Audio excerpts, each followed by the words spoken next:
Okay, let's get into it. We're doing a deep dive today, looking really closely at an incredibly dramatic passage from Leviticus chapter 10. Mm-hmm.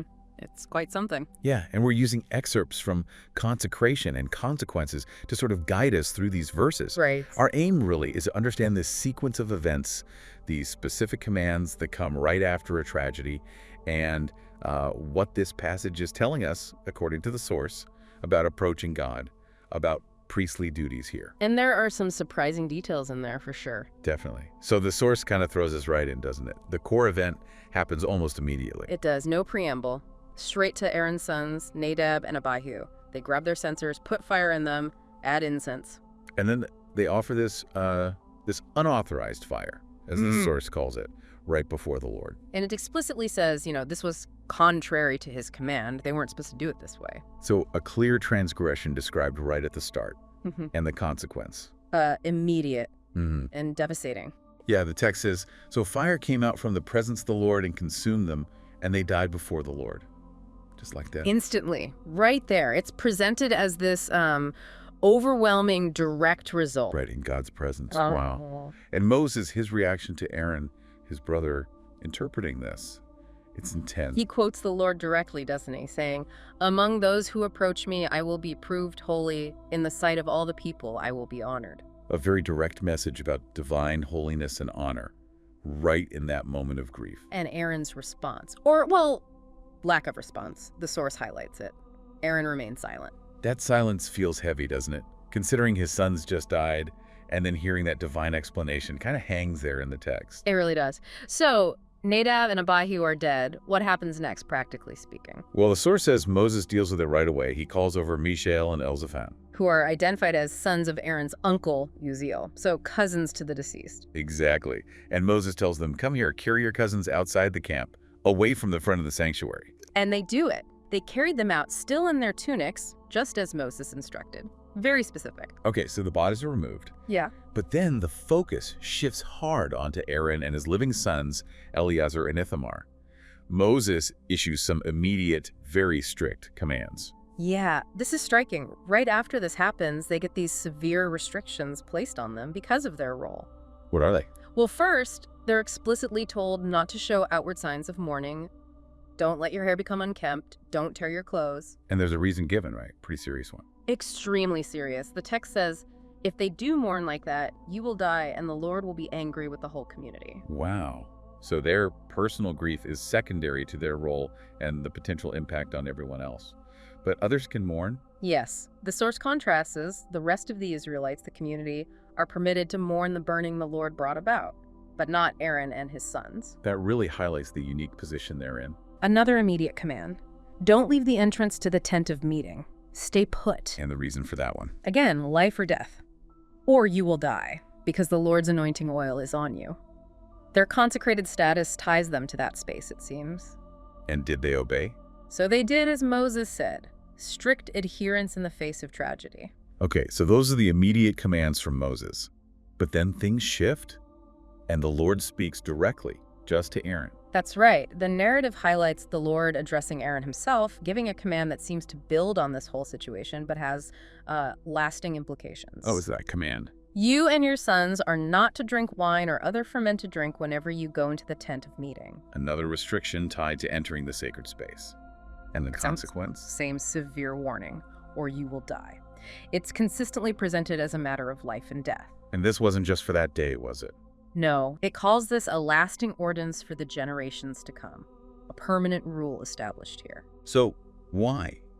Does the text explain why this alcohol ban was put in place for priests entering the tent? It does, and it's really crucial for understanding, I think, the mindset required for their duties as presented here. Okay. The reason given is so that you can distinguish between the holy and the common, between the unclean and the clean. Ah, so it's about discernment, clarity of judgment. Exactly. And there's a second part too.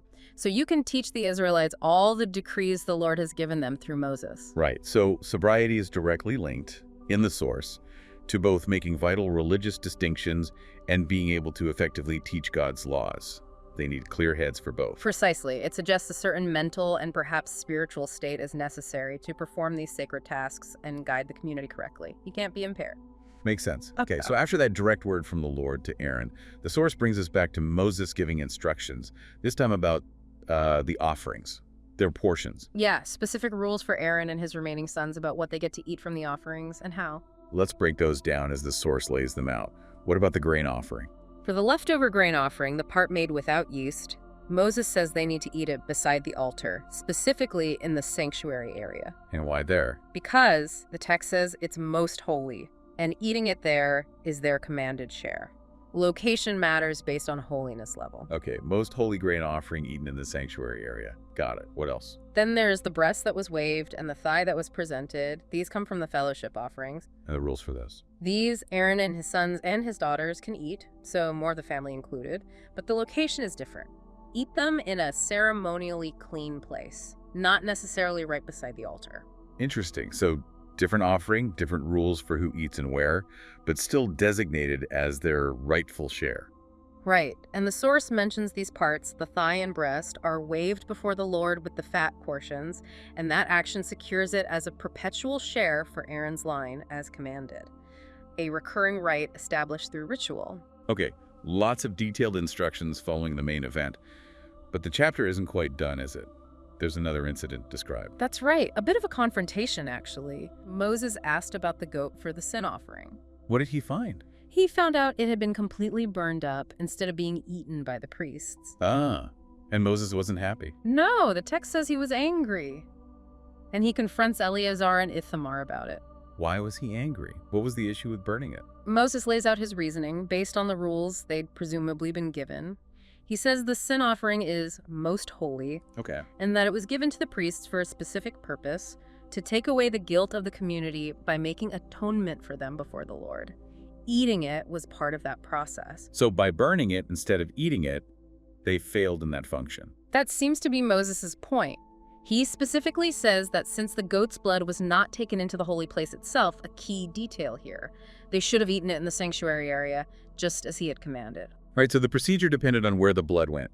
Since it didn't go into the innermost holy place, eating it was the correct procedure according to Moses' command. Exactly, that's the rule Moses is citing. So how did the sons respond? Or does Aaron step in? Aaron steps in.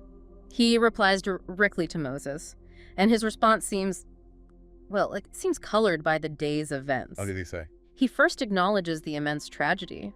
Such things as this have happened to me today, referring to losing his sons. Yeah. And then he poses this question to Moses. Would the Lord have been pleased if I had eaten the sin offering today? That's quite a defense. He's connecting his personal state, his grief, the trauma of the day, to his ability or perhaps the propriety of eating this holy meal. It seems that way. Given everything that happened, would performing that ritual have even been acceptable to God? It brings a very human element into it. A collision between ritual law and human tragedy. How does Moses take that? When Moses heard this, he was satisfied. Satisfied. Just that. Just that. So, based purely on the text, Aaron's explanation, his appeal to the circumstances and perhaps divine approval, seems to have resolved Moses' anger about the procedural error. It implies Moses accepted the reasoning, didn't it? It certainly seems to imply that the conflict is resolved with that word, satisfied. Okay, so wrapping this up, we've gone through quite a chain reaction here. An unauthorized act, a swift, lethal consequence from God. Then Moses' interpretation about holiness, the practical handling of the dead, and then these immediate, very strict rules for the surviving priests about mourning, about location. Followed by that lasting divine command about alcohol, explicitly linked to discernment and teaching ability. And then all the detailed instructions about eating their portions of the offerings, culminating in that final, really telling exchange about the sin offering goat. It's a chapter that really hammers home the seriousness of approaching the divine, the meticulous nature of the required rituals, and the immense responsibility on those priests. The lines between holy and common, clean and unclean, obedience and, disaster seem incredibly sharply drawn here. Definitely. So maybe a final thought for you, the listener, to ponder. When you consider everything from the source, that shocking consequence for the unauthorized fire, all those detailed rules that followed immediately, that lasting ordinance about maintaining clarity, and then Aaron's defense regarding the sin offering, which Moses accepted. What does this particular chapter, just as presented, suggest about holiness itself, about how seriously these ritual instructions were taken, and maybe about that really complex point where divine commands meet human frailty in response, especially when tragedy strikes. Yeah, how do command, consequence, and human reality intersect in this specific story? Lots to think about there.